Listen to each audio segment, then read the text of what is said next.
when Mac Jones can run 70 yards and then gritty in the end zone, you know something's wrong. Right? Dude, scraping into the playoffs. Yeah.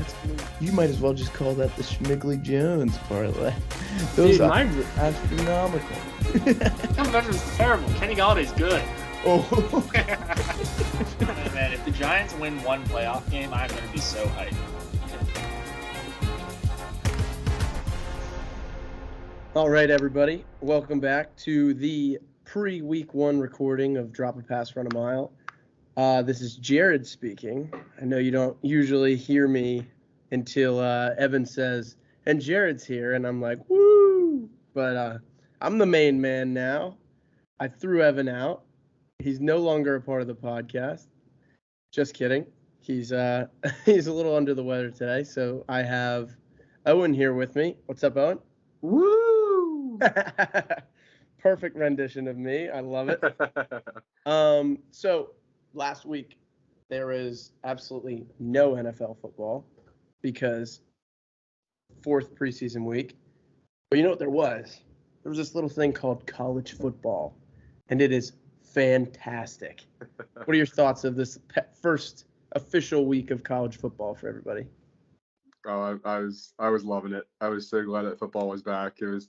It could have been like nationally televised high school football, and I still would have been pumped. But college football is it's so exciting. It's got me excited for NFL football. Even though it's week one of the college football season, usually it's your big schools playing some of the like directional state universities or whatever. Their week one warm up games. So there are a few really good games that got me excited for football. Yeah, definitely. I mean, we got to see Coach Prime's first game, which was the best game of the day, right? Easily, where they knocked off defending almost champion college football, defending second place champion of college football TCU. The would-have-been champions. A lot of people were saying they weren't going to be very good this year because they lost everyone. Right. But Dion came in with his Louis bags and 60 transfers. Yep. Put together a team. I saw this thing right before the season. One of the reporters was like, "Hey Dion, are you worried about your team's culture? Like his team culture is like such a big thing in college football." Yep. And Dion says, basically, I'm paraphrasing. He says, "What culture? Give me the best players." Yep. He said, "I don't care if my players hate each other. If I have the best 22 players on the field, we're going to win every game." And I'm like, all right, Dion, I hear what you're saying. It is a new school. You can just get new players. He came into Colorado and said, "Y'all went 1-11. You're terrible. Yep. I'm probably going to replace all of you." And then they left, and he did. And then they won their first game against a playoff team last year, which is nuts. But, yeah, crazy game. Absolutely nuts. Yep. I understand his message, but I'm interested to see 3 or 4 years from now, if they're having success, what 22 players who hate each other turns out to look like. Right. But, right. You got 22 TikTok stars out there. Yeah. The stat that was crazy for me was that, obviously his son, Shadur Sanders, and Hunter, what's Hunter's first name? Travis Hunter. They're both just phenomenal. But the stat that was craziest for me was that all of last year, Colorado only had 2 receivers who ever caught for 100 yards in one game. And in their first game this year, they had 4 different receivers with 100 yards receiving. Right. That was just wild. That is crazy. And one of them was their running back, which is even more crazy. And the other one was also their best defensive player. Yeah, the other one was a guy that is the best corner in the nation and played 140 snaps, something like that. That's in 100-degree Texas heat. Right. Absolutely crazy. We were both at the Penn State game. Yep. We both tailgated all day for a Penn State night game. So we were getting after time. Lots of heat-related illness out there. Also alcohol-related illness out there. Unrelated. Unrelated, yeah. It was a great time. But Penn State came out, and the new Drew Allar era started with a bang with 325 and 3 touchdowns. We all love to see that. Nick Singleton and Katron Allen both look good. The defensive line looks a little shaky on the interior, which is never good for when you have to play Michigan every year. Right. But yeah, overall, very positive win against a non-cupcake. Yeah. Can't be said for a lot of top 10 teams. Right. Like players coming out like, oh, what are you going to say about Jalen Milroy now? It's like, dude, he played against Directional State University. Yeah. If you can name one player on the other team's defense, I'll accept it. Right. If in 4 years any one of your players is still playing football. Yeah. I was super pumped to watch Drew Aller. He was like exactly what I wanted him to be, just like not Sean Clifford. Yeah. And that was my favorite part of it. I love Sean Clifford. Seems like a great guy, but 6 years of him was plenty. Drew Aller just made all these very difficult throws look super easy. Just on the run, falling off his back foot. Just that first touchdown pass. He was like running forward through the lines, kind of flicked his wrist 60 yards downfield. Flipped his hits around while he was running. That was crazy. Yeah, that was awesome. That's a play that like Sean Clifford attempts to make, overthrows him by 10 yards and hurts his ankle in the process. No, that's a play where if Sean stepped up in the pocket and saw that, he would have ran for 4 yards. Yeah. And we would have been like, oh, nice, Sean. Yeah, that's the play where he runs for 4 yards and you're just absolutely helicoptered by the Auburn linebacker. Right. Yeah. I mean, there was a lot of murmuring in the stands for that game where it's like, man, love Sean, love what he did, but he could never make that pass. No. He could never make that pass. He threw for what, like 325 and 3 touchdowns. And the most impressive part I thought was like he was 22 for 29 or something like that, and 3 or 4 of his incompletions were just drops that should have been caught. So he should have been like 25 or 29. I mean, our best receiver dropped a third touchdown pass. Yeah. Yeah. He should have had easily close to 404 touchdowns. But it's still an impressive game. No, I know. It was, for sure. I think the other game that was also good besides the Colorado game this weekend was probably Florida State LSU. And that was really only good for 2.5, maybe 3 quarters. Yeah, so that was really good for the people who didn't bet on LSU. Yeah. Owen's sitting on the couch having LSU minus. He's like, oh no. Yeah. It was going really well. I was enjoying myself until the second half started. Yeah. Florida State came out and just did whatever they wanted. Yep. I've heard for like the last 5 years, Florida State's back. Florida State's going to be good again, and Florida State's never been good again. So figures, I bet on LSU, and Florida State's back. Yeah, they did. They looked like the team that we all remember Jameis Winston on. Like they were. And how about their best receiver being a Michigan State transfer? Right. Love that. It's so good. The only other notes I have from the college football season, like obviously good teams beating bad teams happens all the time. Right. How about Duke, man? That was awesome. Duke, Clemson. What is that, Monday Night Football? It was, last night, Monday. Yeah, Monday Night Football. 28-7. Right? Ooh. Like, it was 3-0 at the end of the first quarter. Duke was winning. So I'm thinking, all right, Clemson's just having a slow start, whatever. Clemson's winning 7-6 at halftime. I'm like, all right, both teams are having a slow start. And they come out in the second half and just blew them away, 28-7. Nuts. Yeah. Clemson fans chased DJ Uiagalelei out of town. They chased him all the way to Oregon State because he was the problem. Yeah. I don't think he was the problem. I bet half of Clemson couldn't find Oregon on a map. I don't think he was the problem. No. I saw this thing on Twitter, and it was because Dabo is super against transfers. Right. I want the guys that we bring in.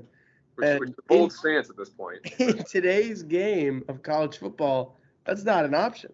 Right. And they said it'd be like if Andy Reid said one year, I'm no longer taking part in free agency. It'd be like somebody saying, you know what? I'm going to spend all of my free agent budget on Ezekiel Elliott.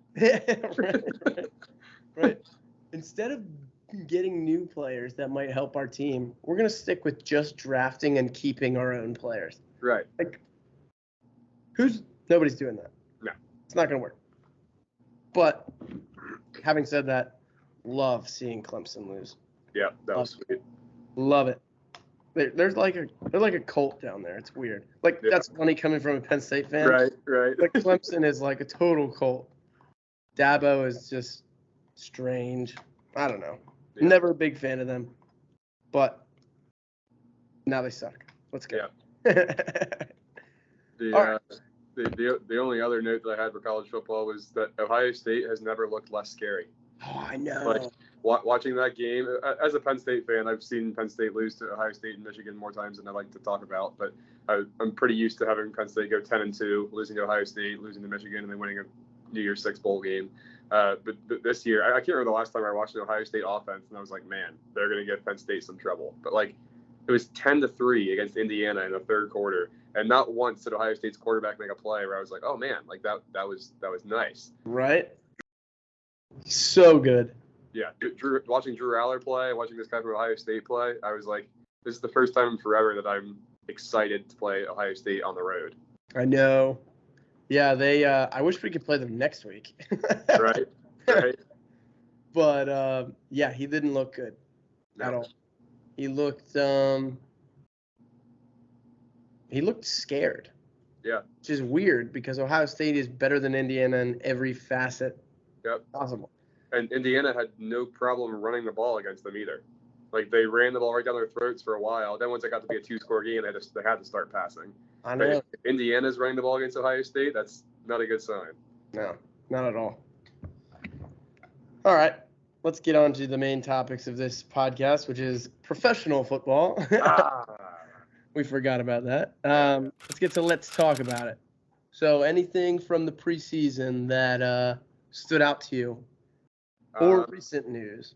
Well, believe it or not, I'm a big Jets fan. I feel like that's been mentioned on the pod before. Mm-hmm.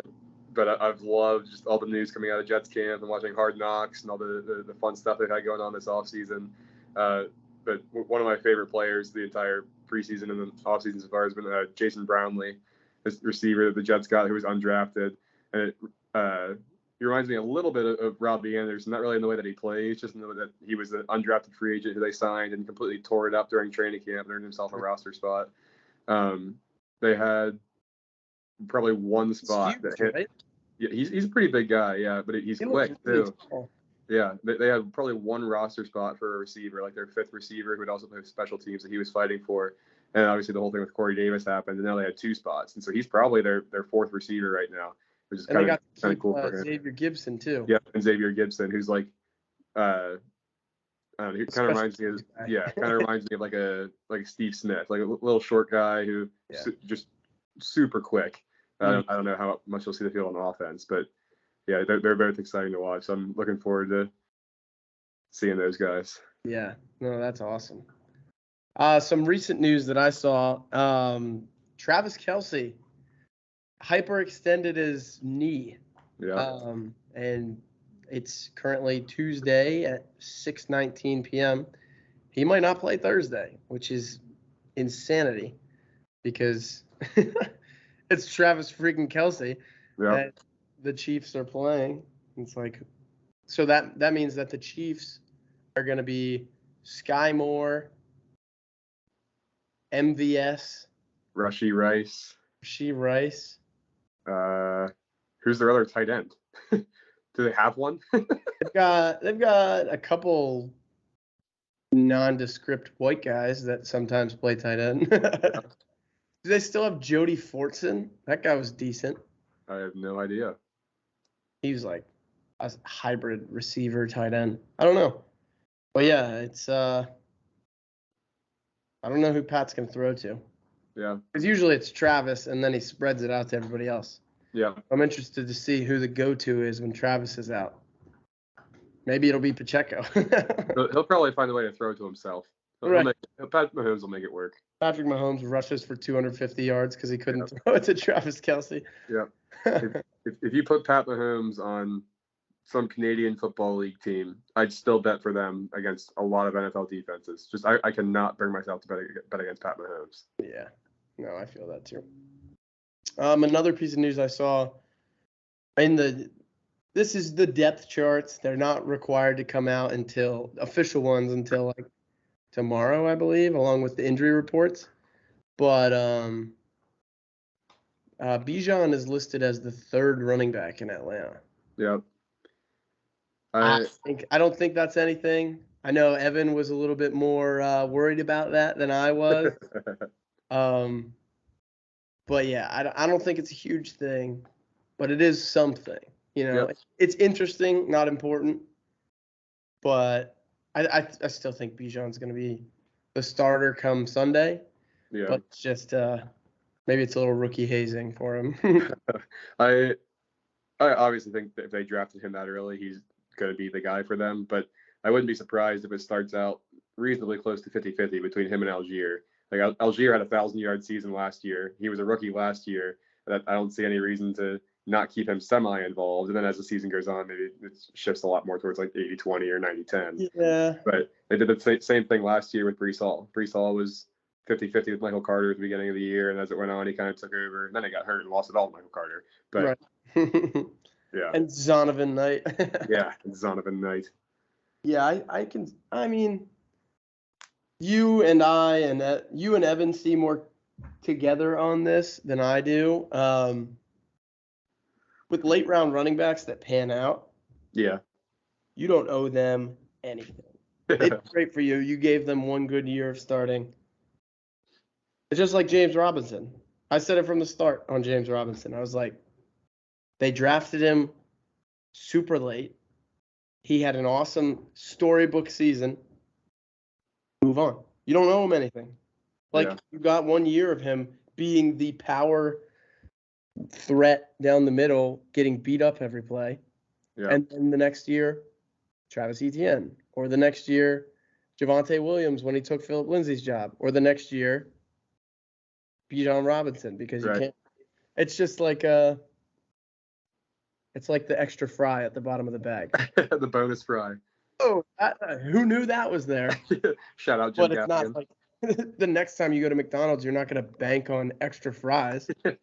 Yeah, I feel like that has to go something towards like how poorly running backs are claiming they're being treated. I think it doesn't really, your performance seems to not matter a whole lot. It just depends on how much they're paying you.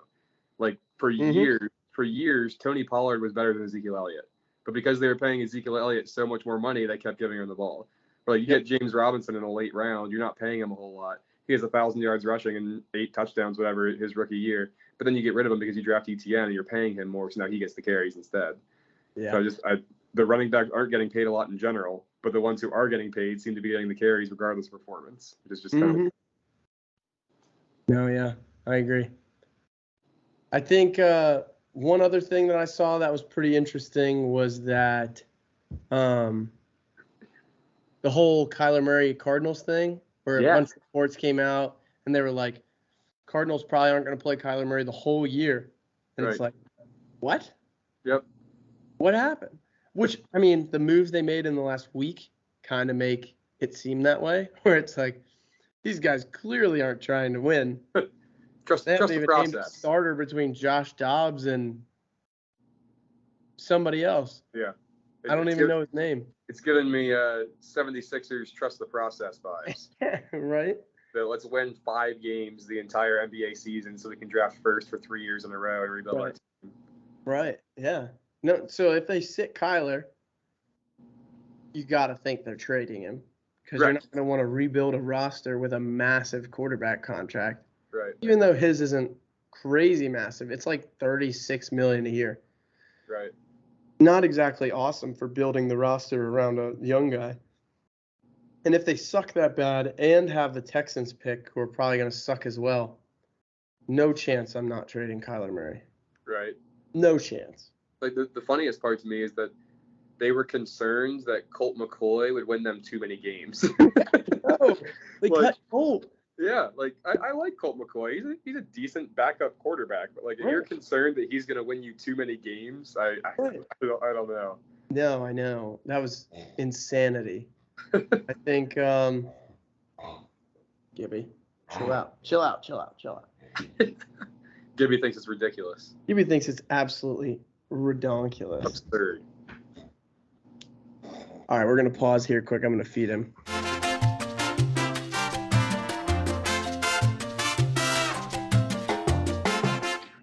right, moving right along to money makers. This is where we're gonna give you our bets for the week / the year. Owen, you want to start us off with your futures bets? Sure. I've got 3 bets that I really like. One obviously had to be for the Jets. Couldn't do 3 bets without the Jets. Sure. One for the Jets, and I've actually got 2 for the Saints. So my one for the Jets is Aaron Rodgers over 4,000 passing yards this year. It's at plus 140. He's eclipsed 4,000 passing yards 4 out of the last 5 years. The only time he didn't was last year, where he was about 300 yards short. So he was 1 game short of it. I think actually he ended up missing a game. He had an okay offensive line, and it was his first year with no Devontae Adams. He didn't have a whole lot of receivers. So I think back with the Jets with at least similar, if not a little bit better offensive line, and he's got throw Garrett Wilson in the mix, and he's got a couple of guys with him from Green Bay. He's back with his buddy Nathaniel Hackett. I think he gets back to 4,000 yards, which would make it 5 out of the last 6 years. And at plus 140, I think it was pretty good odds. Yeah. The 2 for the Saints, one of them was pretty cool. I've never seen this kind of bet before, but it's basically you can bet by division, like who you think will be the quarterback with the most passing yards in a division. This is on FanDuel, and Derek Carr to have the most passing yards in the NFC South is at minus 160, which is like, I mean, you bet $160, only win 100. It's not great odds, but I feel like it has to happen. Like, who in that division is going to pass more than Derek Carr? Is it going to be like a rookie, Bryce Young, Desmond Ritter, or Baker Mayfield? Yeah. Like, I don't see any of those quarterbacks throwing for anywhere near what Derek Carr is going to throw this year. Like, Derek Carr doesn't even have to have a good year. He just doesn't have a better year than rookie Bryce Young will have. Right. So I feel like minus 160, even though it's not great odds, it's almost a guarantee. And rookie Bryce Young with those terrible receivers. Right. Right. And then the last one is just Saints to win the division. The Saints to win their division's at plus 130, which I thought was kind of odd. I thought they'd be in the minus, but they're plus 130. And it's not that I have a ton of faith in the Saints. It's just that the Saints have probably one of the easiest schedules I've ever seen. Like they're before their bye week, they play Titans, Panthers, Packers, Bucks, Patriots, Jaguars, Texans, Colts, Bears, Vikings. There's maybe only 2 games in that entire stretch there where I'm like, yeah, I probably wouldn't bet on the Saints. Right. The rest of them, they're either, I think, definitely going to win or at least be competitive in. And after the bye week, it's not a whole lot tougher. It's like the Falcons twice, Lions, Panthers, Giants, and Rams, and then Bucks. So like, I could easily see them winning 10 games, and that's if they don't win some of the games they should. And I don't see anybody. And if they win 10 games, that'll put them 3 games over the playoff team from that division last year. Right. So I'm not a huge. I'm not saying Saints for a Super Bowl or anything, but with who they're playing this year and who's in their division, I think it'd be hard for them not to win a division. Yeah. No, I get that. So Evan's pick that he sent me was. Oh, he has 2 picks here. Odell Beckham, anytime touchdown scorer. I'm shocked. Plus 200. Yep. Yeah, me too. And then he's got Bengals parlayed with Eagles money line. That gets you plus 161. That is his Walmart great value pick of the week. My picks on DraftKings, they've got a nice promo going right now. Jalen Hurts or Justin Fields to rush for a touchdown week 1 at plus 100. That feels like free money. I'm knocking on wood when I say that, but that feels pretty good. I know that during the Super Bowl, there was a thing going around that the U.S. should put their entire debt on Jalen Hurts to rush for a touchdown in the Super Bowl, and we would have been debt free after the Super Bowl if they had done it. So that would have been pretty good. And then my other bet for this week 1 is Jahan Dotson's over on his receiving yards. I haven't seen it anywhere. I can't find it. I don't know where Evan found. Oh, I guess that's touchdown score, so that's not a prop. But I'm assuming that Dotson's yards will be in the 50 to 60 range. And I think he's going to go way over that because, I don't think Terry's going to end up playing. He's got turf toe, and we're playing the Cardinals. So I don't know why we risk it.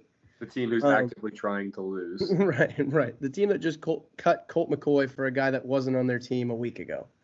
Like, let's calm down. And then 2, Dotson's been Sam Howell's favorite target all preseason, and Dotson runs like unbelievable routes and is always open. So I think that could definitely be good. And then to finish it off, our weekly same game parlay. We're doing the Thursday night game because it's the start of the NFL season. Let's go. And this is the one where we're going to take our winnings each week, put them back into the same game parlay next week, and hopefully win $1 million by week 15. So this week, the same game parlay we've chosen is Jared Goff to throw for 225 plus passing yards and the game total to be under 63.5 points. I know some people are going to be a little worried about that.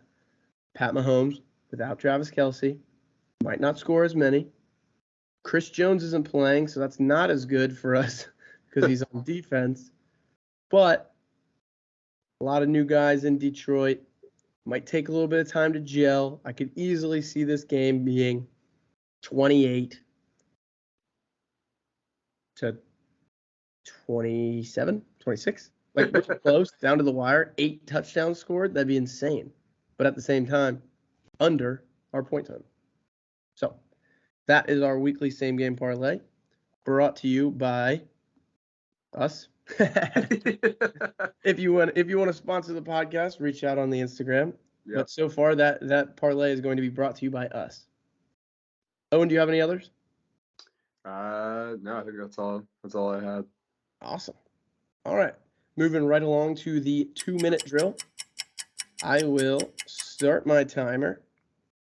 And Owen, Owen, the premise of this is you've got 2 minutes total to answer both trivia questions. Oh, okay. So, you can. You want me to read both, or just give you one at a time? Give you one at a time. Okay. All right. Go. Start. Okay. There have only ever been 3 players in NFL history to record a passing, rushing, and receiving touchdown all in the same game. Can you name one of them in no more than 5 guesses? Passing, rushing, and receiving. Yep. 3 times it's happened. Can I name one and how many guesses? 5. 5 guesses. Marcus Mariota. No. Mm-hmm.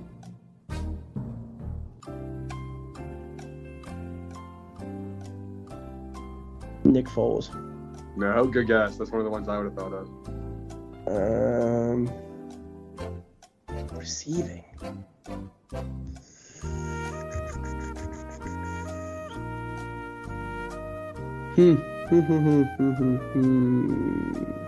RG3. No. Think more along the lines of the passing one being the oddity for these people. Ah, jeez. Odell Beckham. No, good guess though. One more guess. Antoine Randall. No. Oh. Do you want to move on to the next one, or should I tell you who they were? I paused it. You can tell me. Okay.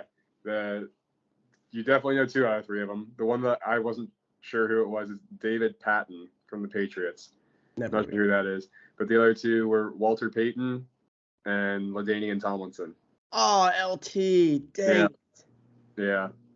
Oh, man. That was a tough one. That was tough. All right. I've got 49 seconds for the second one. Okay. This one, I think this one's a little bit easier. Okay. You ready? Yep. Okay. There are a lot of NFL quarterbacks who've won 2 Super Bowls, but only 4 quarterbacks have ever won 3 or more. Can you name those 4 in less than 10 guesses? Ooh. Tom Brady. Yep, that's one.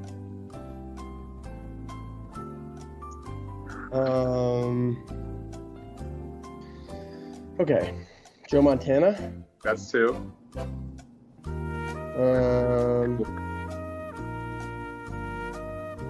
John Elway. Tom Brady had 6. Joe Montana had 4. LA didn't. No. Terry Bradshaw. Yep. Terry Bradshaw had 4. So you have 3 out of 4. You need 1 more, and you have 6 guesses. Troy Aikman. Yep. There you go. Troy Aikman. He had 3. 22 seconds left too. Aikman had 3. Brady had 6, and Montana and Bradshaw both had 4. Wow. Nice job. That was. Who was the one I guessed wrong? Shoot. What did you just say? LA, yep. All right. My first one is a little bit of a Homer one. Okay. So do you have your timer up? Because I can't time it because I'm looking at my phone. I can, yeah. So start it after I finish reading the question to you. Okay. I'm ready. We've got Jets all-time leading receivers.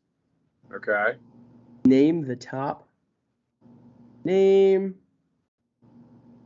Wow, this is kind of difficult.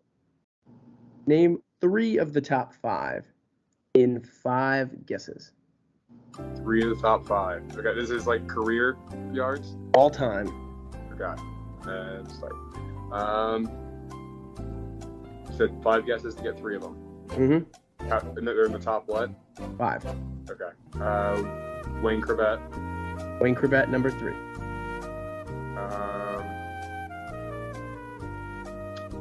Keyshawn Johnson. Keyshawn Johnson, no, number 12. Ooh, 12. Somebody that was there for a long time.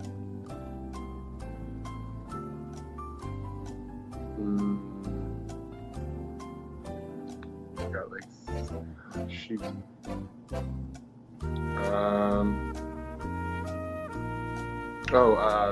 Jericho Cotchery. Jericho Cotchery, number 9. You need 2 of these guys in your last 2 guesses or you're screwed. Altoon.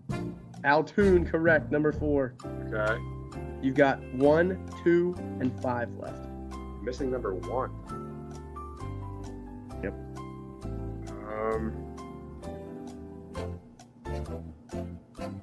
This is a complete guess. Lavernius Coles. Lavernius Coles, number 5. Let's go. Let's go. Wow. Okay. Number 1 was Don Maynard. Don Maynard. I could have gotten that one, but he was obviously way before I started watching. Born in 1935. Yeah. The other one, Wesley Walker. Okay. I don't think I would have got that one. I could have got Don Maynard. Wow, Lavernius Coles. That's crazy. Mm-hmm. How much time do you got left? 41 seconds. All right. Are you ready for this? I'm ready. How many total games are in the NFL regular season? Can I use a calculator? No. There's 17 weeks. 18 weeks. Each team plays 17 games. So it'd be 17 times. Shoot.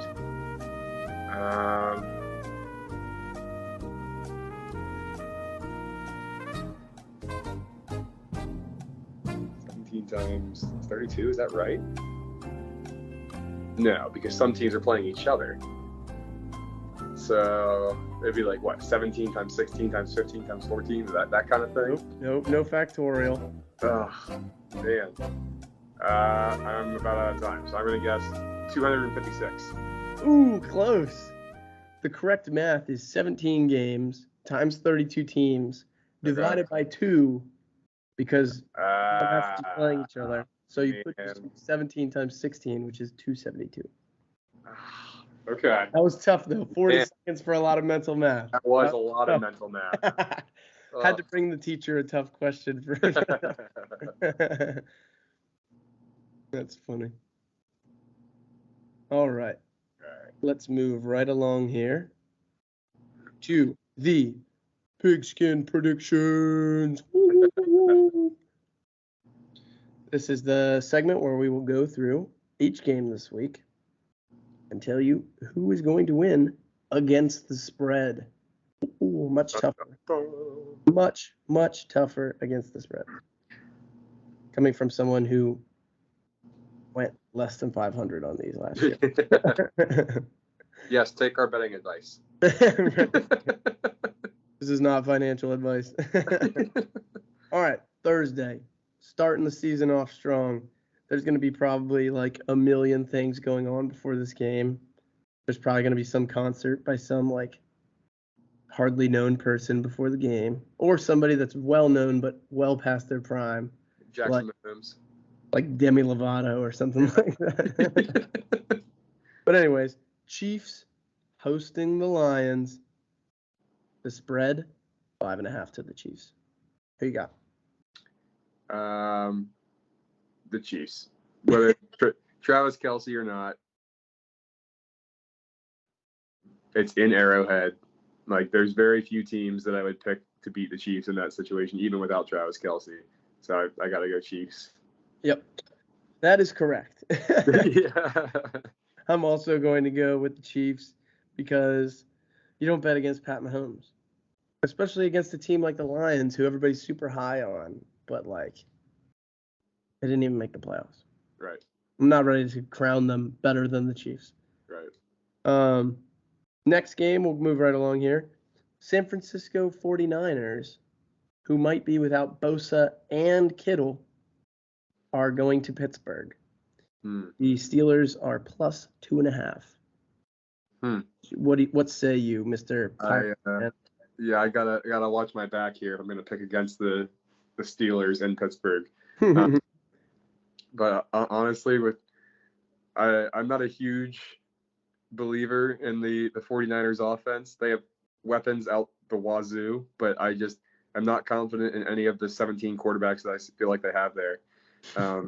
So without Bosa and without some of the other guys, I think the Steelers are a really slept-on team this year. I think they're projected to finish last in their division, which it is probably maybe the toughest division in football this year. It's very, very solid, but I think they're going to have a surprising year. I think this is one that they could run away with in week 1. So getting them plus points, I'm going to take the Steelers.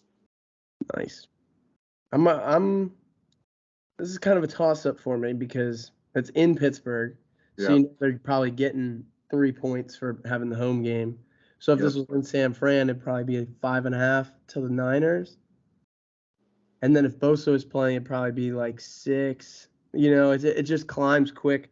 So I think I'm going to take the 49ers plus or minus 2.5, just because, like, sure, maybe Brock Purdy isn't like amazing, but he can get the ball to Christian McCaffrey. Yeah. And Ayuk and Debo, even if Kittle's not playing. And they have probably one of the best offensive lines in football, with probably the best player in football in Trent Williams. Slight hot take, but yeah. Moving right along, Buccaneers, the Tom Brady-less Buccaneers are heading to Minnesota, the land of many lakes, to face the Vikings. The Giants. I'm still thinking about the playoffs last year. The Vikings and Kirk Cousins. Kirk Cousins Vikings, you like that, are -6. Let me ask you, Owen, do you like that? I do like that. I like that a lot. I would take Vikings as high as -13 in this game. I think it's going to be a blowout. Move the spread on this one. Yeah, I absolutely would. I do a reverse teaser on this one. And, get the Vikings as high as you can, because I think the Buccaneers are going to give their best shot to defeat the Cardinals. And by defeat the Cardinals, I mean lose more games than the Cardinals. I think the Tom Brady-less Buccaneers are really going to struggle, and I think the Vikings are going to continue to pick up where they left off last year and have a pretty good season. And after watching the Netflix documentary on quarterbacks, I'm just going to bet on Kirk Cousins anytime I can. He's like the coolest guy ever. So cool. So cool. You can actually get the Vikings -13 at +212. I might have to sprinkle that. Yeah. No, I am also going to pick the Vikings because I love Kirk Cousins. Yep. Enough said. And I also think that I know a lot of people aren't very high on KJ Osborne because they just drafted Jordan Addison. Right. But I think KJ is like way better than people think he is. And TJ Hawkinson just got a massive new contract. So, like, Right. I love their offense right now. I'm going to pick the Vikings. Next game. Ooh. This is one where you're going to see a few snippets on Red Zone, and that's it. Yep. The Houston Texans are heading to Baltimore. The Ravens are 10-point favorites. Oh. At home. Ooh. I just had a fantasy draft where I drafted Lamar and stacked him with Mark Andrews. So I'm going to pick the Ravens just to sprinkle that good juju on my fantasy team. Yeah. Maybe it has something to do with his Ohio State background and my hatred for that, but not a big CJ Stroud believer. He could very well. J.K. Dobbins, though. What is that about? I know.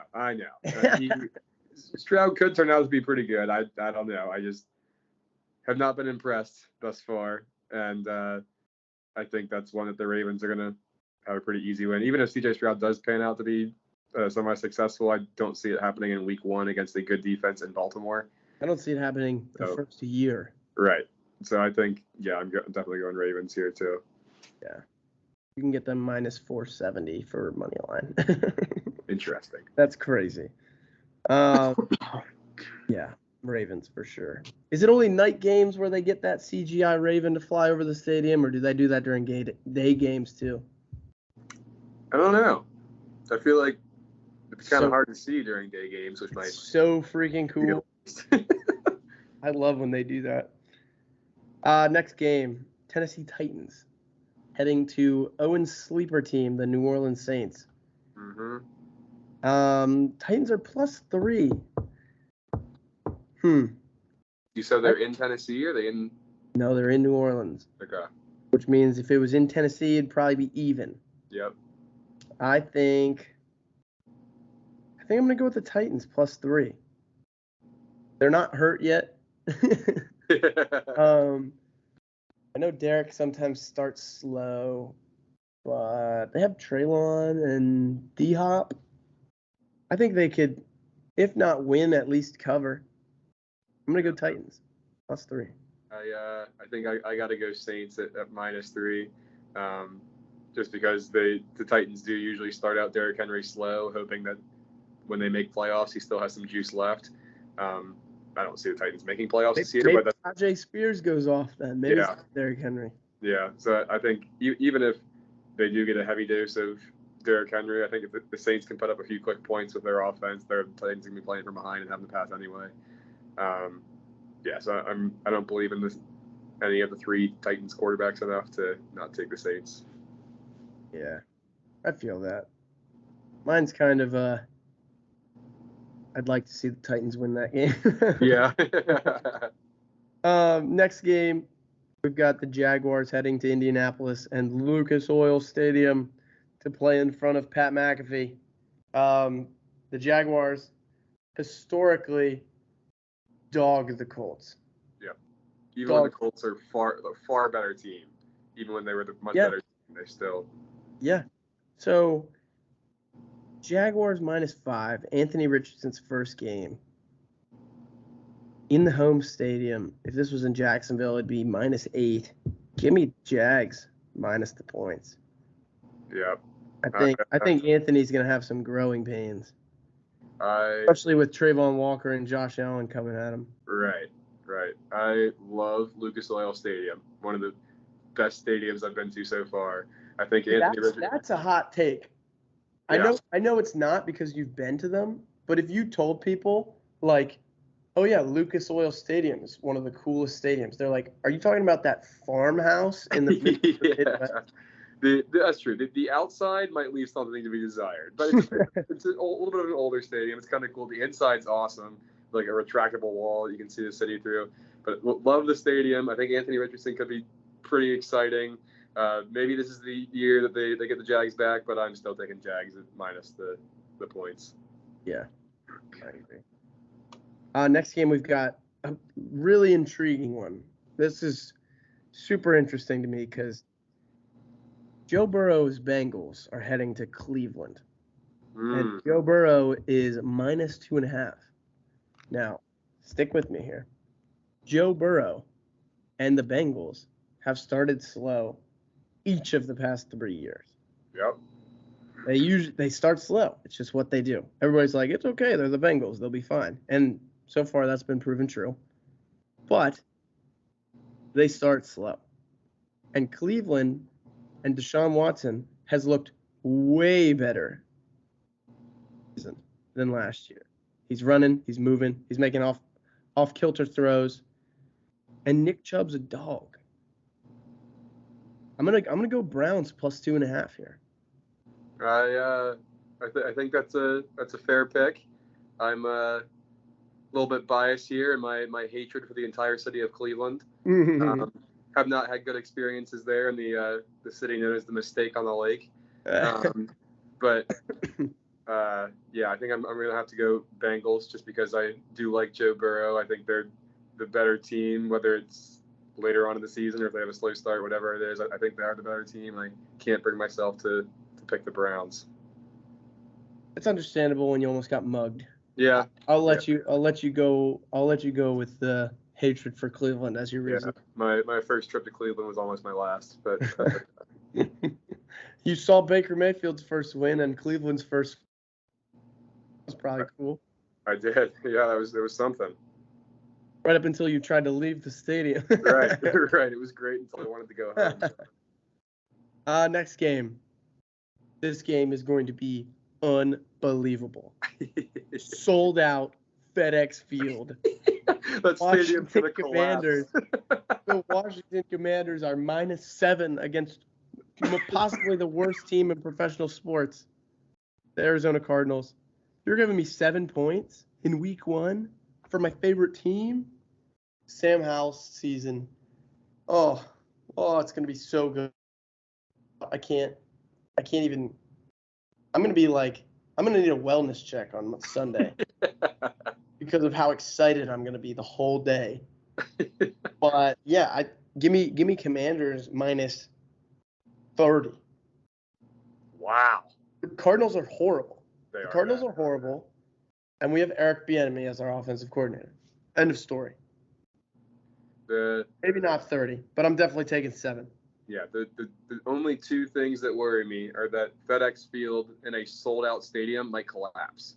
The game doesn't happen. Yeah, the game doesn't happen because the upper deck collapses onto the bottom deck. Or the only other thing that would concern me is that the Redskins are up by the Washington football team, the Commanders, or whatever. They're up by 21 points with 8 minutes to go, and the Cardinals get some garbage time, and the Redskins win by exactly 7, and that would just like me rip my hair out. But I'm also going to go with the Commanders minus 7. There it is, you bigot. Yeah. Another thing that could happen is like in The Dark Knight Rises with Bane, where the field just collapses in on itself. Yes. That could happen as well.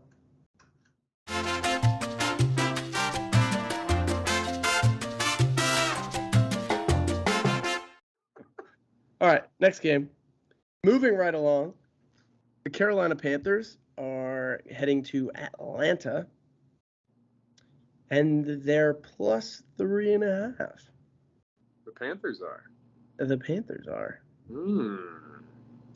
I think I'm going to sprinkle. No, I'm not. Ah. I got to go with the Dirty Birds from last year. I rode them all season. They were good to me against the spread. The Falcons just cover, baby.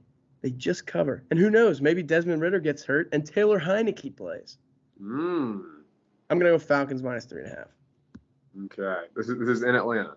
In Atlanta. Okay. There are a million games. Holy cow. Yeah. I am a huge Bryce Young fan. I think of all the quarterbacks, he's going to have the most solid career.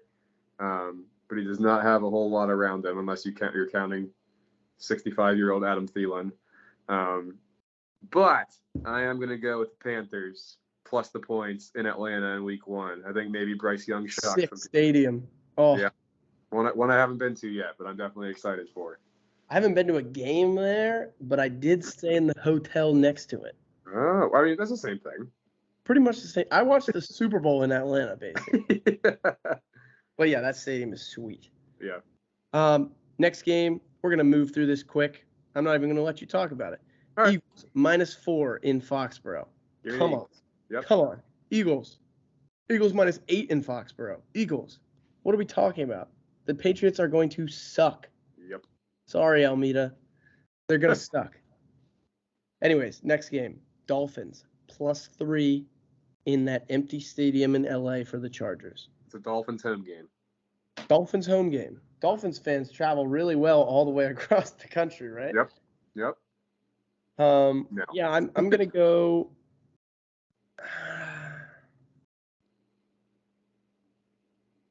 What are you picking? I'll pick the opposite.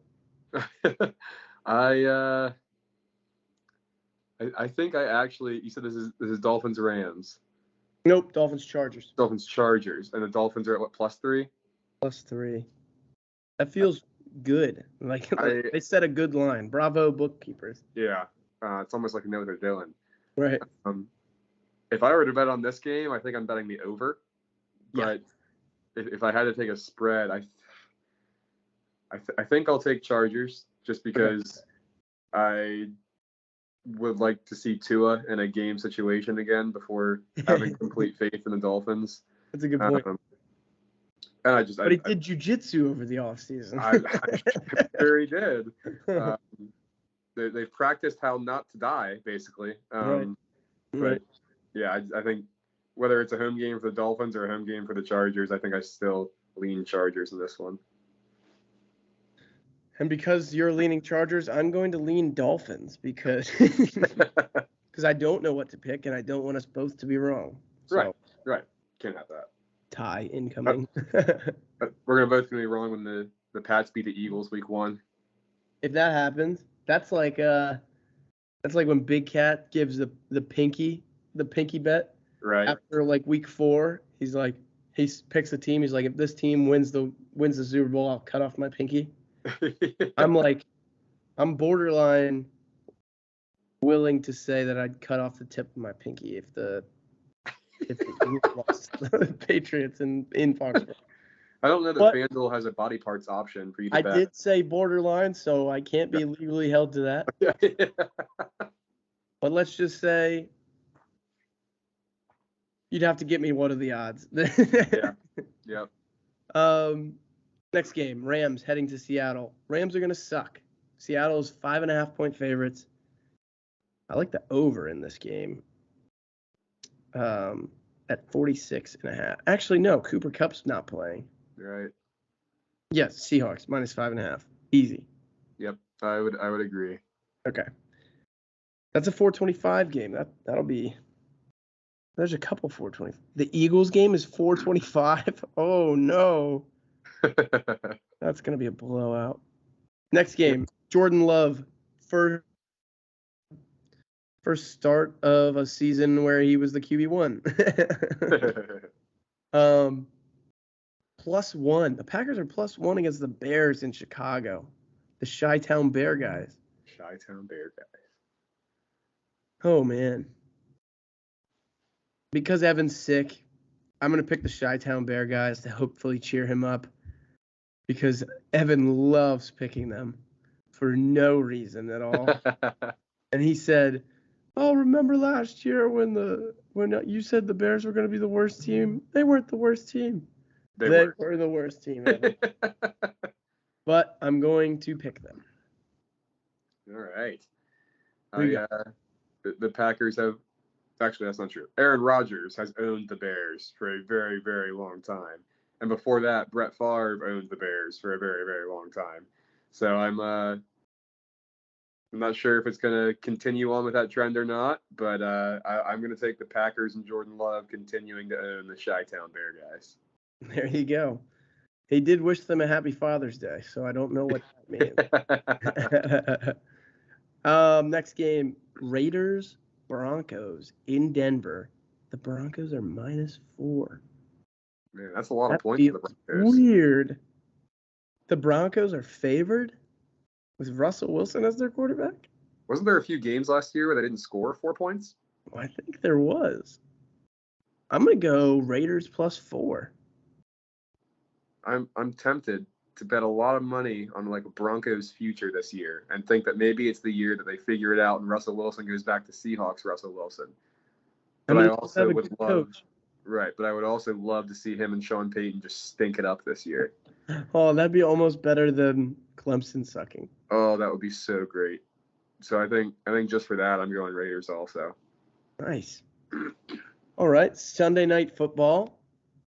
Cowboys -3 heading to the Meadowlands to face the Giants. Is there 2 games in a row in the Meadowlands? Yep. What? Sunday night and Monday night. 4 grounds crew. Right? Oh my gosh. What is that? NFL? Nobody thinks about the grounds crew. Nobody thinks about the grounds crew. No. That has to switch out the pads that say Jets and Giants. Unbelievable. Unreal. Get those guys a raise. They need a raise. Go on strike, boys. This is unbelievable. Yeah. When does the grounds crew get to play? 2 games in a row. Back-to-back nights in the Meadowlands. They're not even going to be done picking up popcorn. No. By the time the Jets game starts. Yeah.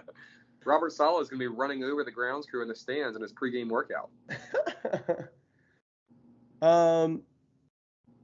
+3.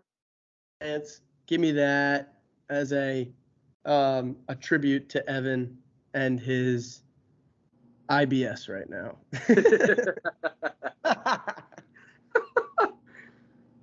Oh man. As much as I hate the Cowboys, I like money more. And I think the safer bet for my money would be to take Cowboys here. As much as I would love to see the Giants and Saquon Barkley just run over the Cowboys, I think the Cowboys defense is going to be a little bit much for the Giants. Yeah, I could see that. I could see a lot of things happening in that game. I could see Dak throwing 4 picks. That's true too. And then Daniel Jones fumbling them right back. Yep. No, but that'll be cool. Yeah. Who does Sunday night? Is that Tirico and Collinsworth? Well, didn't Carrie Underwood used to sing Sunday night? Yeah. Who was in her song? Was it Al and Chris? Well, it used to be Al and Chris, but now Al is Thursday night with Kirk Herbstreit. Okay. Oh, freaking Kirk Herbstreit. Not to get sidetracked, but yes. No.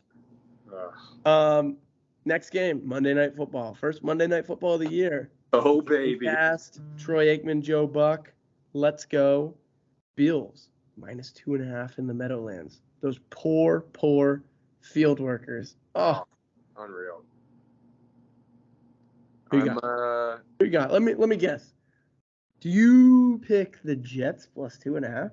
I think I might. I think I might go Jets week 1 at home against the Bills. This is also on 9/11, so there's going to be some big tributes there in New York. See if Fireman Ed. Yeah, see if Fireman Ed's there. Maybe Nick Mangold runs out with a flag again, with his hair blowing in the breeze. Just good vibes all around. With the new look Jets. Great, still the same great defense. Now adding Aaron Rodgers and a bunch of other pieces. I think it could be a lower scoring game than people think, but I think the Jets could come out on top in this one. Yeah. No, I think that as well. I think it's gonna be a great game. I'm super pumped. I love that we're getting good primetime games. Right. I hope they do the same with Thursday night this year because those poor people at Amazon that invested so much into the Redskins Bears 14-12. So terrible. But yeah, I think I'm gonna go Bills just to be contrarian, and maybe this is a Gabe Davis game where we throw a lot of money on any time and a little bit of money on first. Well, I also this made me happy. I did see that Von Miller is not playing week 1. Ooh. Which makes I heard he's on PUP list, so he's not playing until week 5. Ooh, even better. Awesome, because the Redskins play them week 3. Yeah, so it gives me a little bit more faith in the Jets offense for week 1, and I always had faith in their defense. So. Yeah, no, definitely. And to wrap up today, we're going to go through our crossover grid segment. We had a few people send them in. I know it's been a while since our first pod to bring everything up into the 2023 season, but some good pulls that we've seen. Jake Anderson had he pulled Cordell Stewart for 2 rushing touchdowns in back-to-back games, and the Steelers. That was a good pull.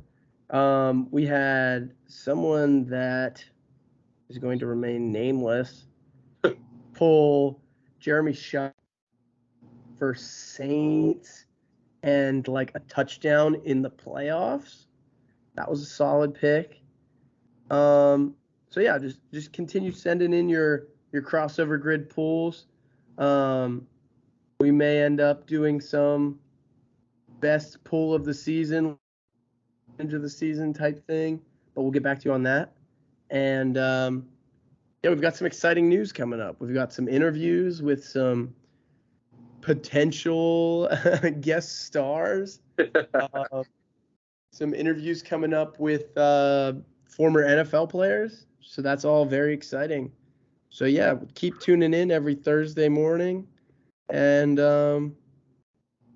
yeah, have a good day. Have a good night. We'll miss you guys. See ya.